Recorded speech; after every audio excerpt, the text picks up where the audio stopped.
গালি দিতে পারে, এটা আমি জানি। তবুও বলছি, বিশ্বাস করেন আমি কোন মেয়ের শত্রু নই।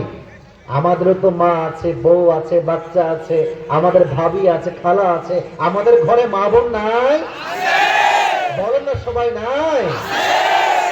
আমার প্রিয় বোন, বোরকা পরলেই দিনদার হওয়া যায় না।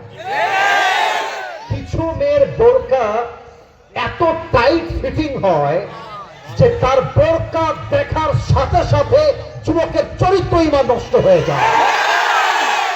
এত টাইট, বুঝলে বুঝপাতা, না বুঝলে ব্যাখ্যা দিতে যাব না। অতএব প্রিয় বোন, উপরে ফিটফাট, ভেতরে সবল ভাত, এটার নাম ইসলাম নয়। আপনাকে বোরকা পড়তে হবে, এমন বোরকা হাত পা তো দূরের কথা, চোখটা পর্যন্ত দেখা যাবে না। আল্লাহ প্রিয় বোনদেরকে বোঝার তৌফিক দান করুন। আমিনটা কিপটামি হয়ে গেল।